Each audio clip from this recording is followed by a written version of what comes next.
सर्वधर्मान् परित्यज्य मामेकं शरणं व्रज अहम त्वा सर्वपापेभ्यो मोक्षयिष्यामि मा शुचः।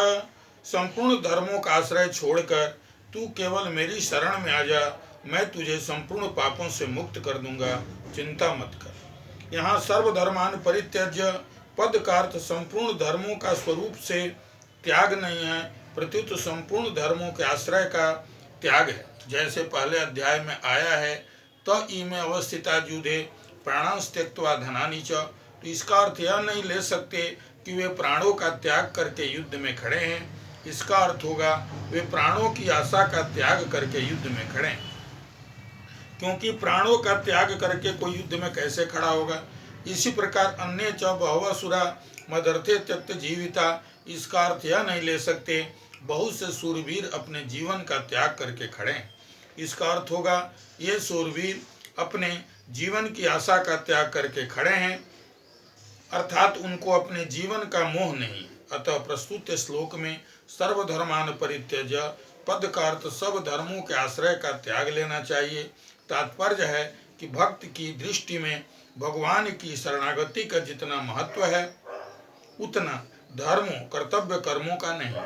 धर्म अपने वर्ण आश्रम आदि को लेकर होता है, अतः उसमें शरीर की मुख्यता रहती है, परंतु शरणागति स्वयं को लेकर होती है, अतः उसमें भगवान की मुख्यता रहती है। मामेकम शरणम व्रजत का तात्पर्य है बाहर से सबके साथ प्रेम आदर सत्कार व्यवहार करते हुए भी भीतर से केवल भगवान का ही आश्रय रहे। अर्जुन पापों से छूटना चाहते थे, इसलिए भगवान ने भी पापों से मुक्त करने की बात कही है। वास्तव में केवल पापों से मुक्ति ही शरणागति का फल नहीं, पापों से मुक्ति मोक्ष का फल है। शरणागति से मनुष्य मोक्ष के साथ साथ भगवान के परम प्रेम अनंत रस को भी प्राप्त कर लेता है। इसलिए भक्त को पापों से अथवा दुखों से मुक्ति पाने की इच्छा न रखकर केवल भगवान की शरण में चले जाना चाहिए। कुछ भी चाहने से कुछ सीमित ही मिलता है, पर कुछ भी न चाहने से सब कुछ असीम मिलता है। इतना ही नहीं, भगवान भी शरणागत भक्त के वश में हो जाते हैं, उसके ऋणी हो जाते हैं। भगवान का आश्रय लेना और अपने लिए कुछ न करना ही गीता का तात्पर्य है। इसलिए साधक के लिए सबसे मूल्यवान वस्तुएं दो ही हैं, भगवद आश्रय और विश्राम। शरीर आदि पदार्थों का आश्रय पराश्रय है और क्रिया का आश्रय परिश्रम है। परमात्मा प्राप्ति पदार्थ और क्रिया के द्वारा नहीं होती, प्रत्युत पदार्थ और क्रिया के संबंध विच्छेद से होती है। जब साधक पराश्रय का त्याग करके भगवद आश्रय को अपनाता है और परिश्रम का त्याग करके विश्राम को अपनाता है, तब उसका मानव जीवन सफल हो जाता है।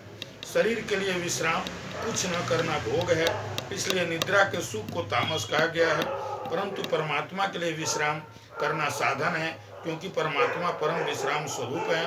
निज परमात्मा सत्ता में सदा सर्वदा निरंतर स्थित रहना ही परमात्मा के लिए विश्राम करना है।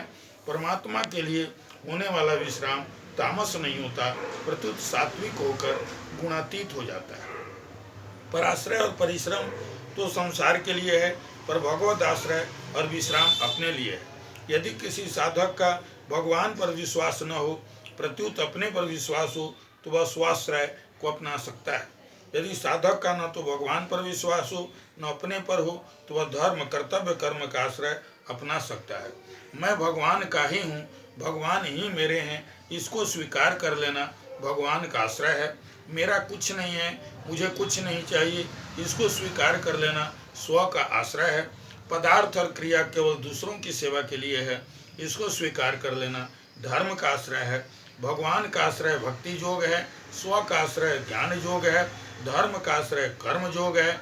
यद्यपि तीनों ही योग मार्गों से पदार्थ और क्रिया रूप प्रकृति का आश्रय बंधन और सता मात्र में अपनी स्वतः सिद्ध स्थिति मोक्ष का अनुभव हो जाता है, तथापि इन तीनों में भक्ति योग भगवान का आश्रय सर्वश्रेष्ठ है। कारण कि मूल में हम भगवान के ही अंश हैं।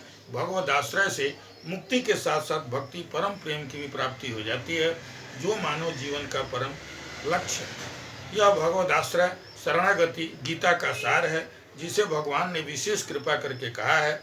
भगवद आश्रय में ही गीता के उपदेश की पूर्णता होती है, इसके बिना गीता अधूरी रहती है। इसलिए अर्जुन के द्वारा करिष्ये वचनम तव, कहकर भगवान का पूर्ण आश्रय स्वीकार करने पर फिर भगवान नहीं बोले। प्रेम से बोलिए गोविंद भगवान की जय।